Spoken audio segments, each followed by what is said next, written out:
Assalamualaikum warahmatullahi wabarakatuh.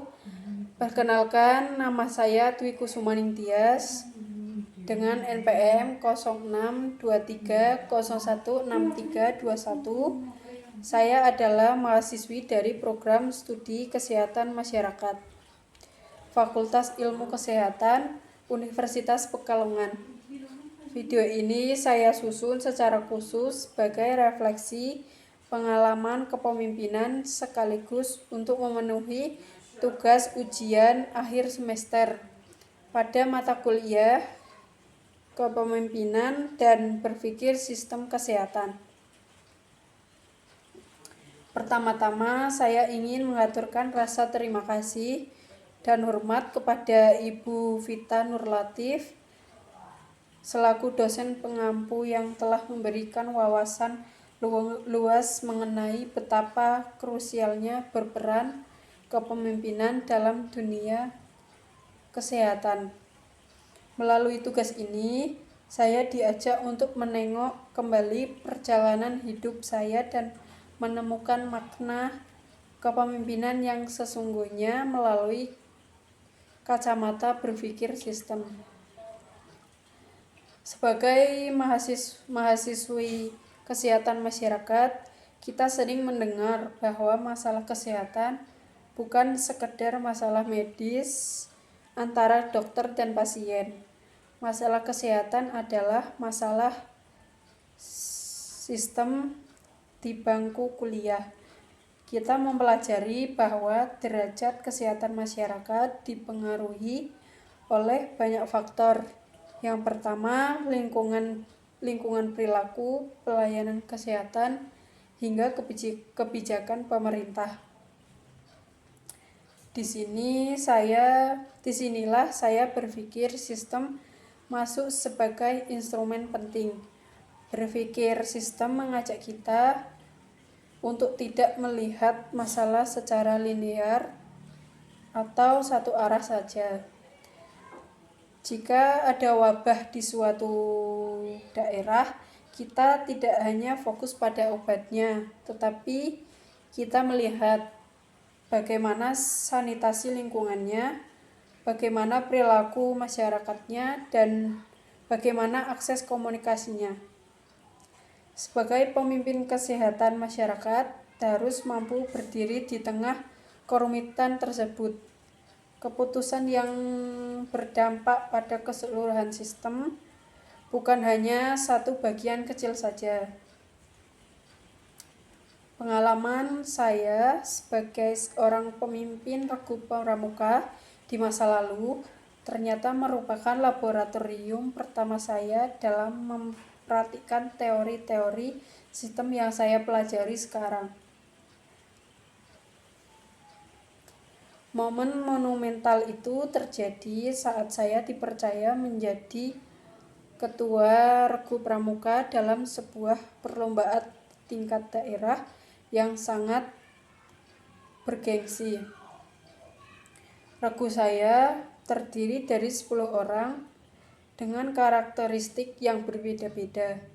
Tantangan terbesar adalah lomba jelajah alam atau lintas alam. Saya ingat betul, saat itu cuaca sangat panas. Medan yang kami lalui adalah perbukitan yang cukup curam. Setelah berjalan berjam-jam, salah satu anggota saya mulai menunjukkan tanda-tanda kelelahan ekstrim.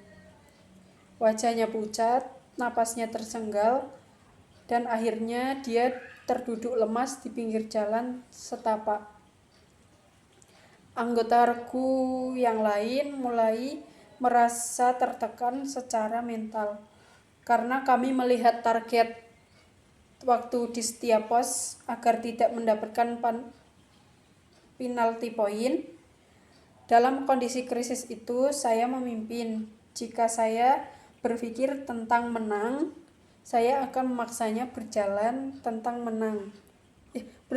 secepat mungkin.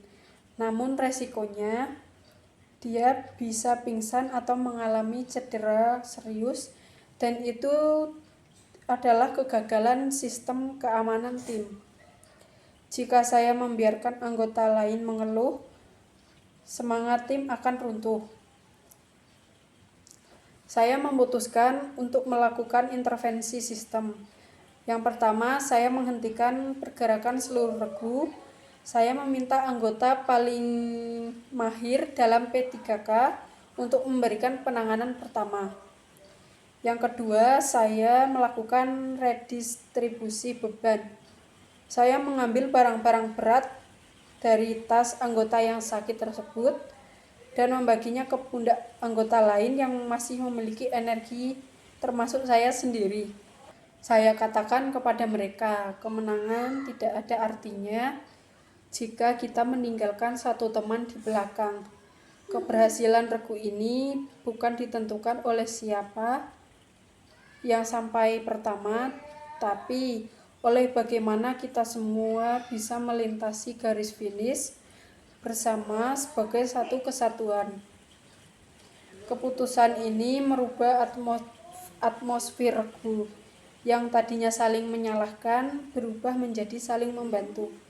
Kami memang sampai di garis finish dengan waktu yang lebih lama, namun kami sampai dengan personel lengkap, selamat dan dengan solidaritas yang jauh lebih kuat dari sebelumnya.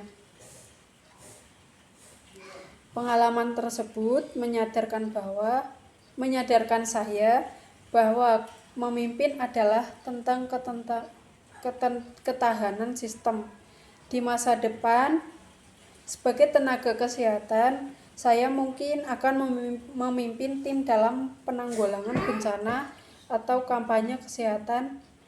Prinsipnya tetap sama, saya harus melihat anggota tim, memahami keterbatasan mereka, dan memastikan sistem pendukung berjalan dengan baik agar tidak ada yang tumbang di tengah jalan.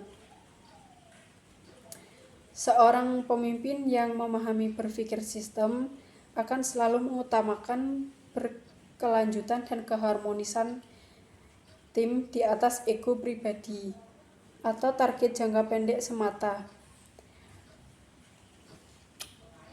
Pesan motivasi saya untuk rekan-rekan semua, jangan pernah ragu untuk mengambil tanggung jawab kepemimpinan, meskipun itu dimulai dari hal kecil. Kepemimpinan bukan tentang kursi jabatan, tapi tentang keberanian untuk peduli dan kemampuan melihat gambaran besar dari sebuah masalah. Teruslah belajar untuk berpikir secara sistematis. Lihatlah dunia bukan sebagai potongan-potongan masalah, tetapi sebagai satu jalinan yang bisa kita perbaiki bersama. Mari kita memimpin dengan hati, berpikir dengan logika sistem, dan bertindak demi kesehatan bangsa. Terima kasih atas perhatiannya. Terima kasih kepada Ibu Vita Nurlatif dan Universitas Pekalongan. Mohon maaf atas kekurangannya. Wassalamualaikum warahmatullahi wabarakatuh.